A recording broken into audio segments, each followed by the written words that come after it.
കുറച്ച് ഓവറായി തോന്നുന്നില്ലേ എന്റെ ഡ്രസ്സൊക്കെ? എല്ലാവരും ശ്രദ്ധിക്കാൻ വേണ്ടിയിട്ടാണ്. മാത്രമല്ല എനിക്കിത് വേറൊരു ഫംഗ്ഷനോട് ഉണ്ട്. ഇവിടെ എന്താ പരിപാടിക്കാണെന്നുണ്ടെങ്കിൽ ഞാൻ ഇങ്ങനെയൊന്നല്ല അല്ലേ? ഇന്നലെ ബംഗാളി എന്ന് പറഞ്ഞാലേ ഇന്നലെ ഞാൻ ഒരു വീട്ടില് ഉള്ളി ഇടുന്നുണ്ടല്ലോ.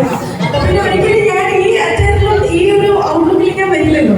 അപ്പം എന്താ പറയാ, ഇവരുടെ വെഡിങ് ആനിവേഴ്സറി ആണ്. മാത്രമല്ല ഇവർ രണ്ടുപേരുടെ ഡ്രീമാണ്. ഇവരെന്തീ കൊണ്ടുപോകുന്നത്?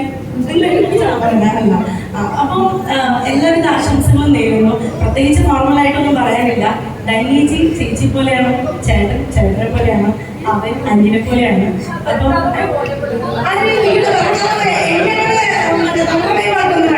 അവൻ എന്റെ അനിയനെ പോലെയാണ്. അപ്പൊ എല്ലാവിധ ആശംസകളും നേരുന്നു. ചേച്ചി ആരെ പറഞ്ഞിട്ടുണ്ടായിരുന്നെ? ക്ഷമയല്ലേ? അത് കുട്ടി ക്ഷമയല്ല. അത് നമ്മൾ പഠിക്കാതെ വിടില്ല. ഒരു കാര്യം ഞാനൊക്കെ വീട്ടിൽ പോയെന്ന് വെച്ചാൽ അന്ന് മാർക്കയാ ചത്തു. കാരണം പിന്നീട് ഞാൻ പറയാറുള്ളത് ഇങ്ങനെയൊക്കെ ആയിരിക്കും.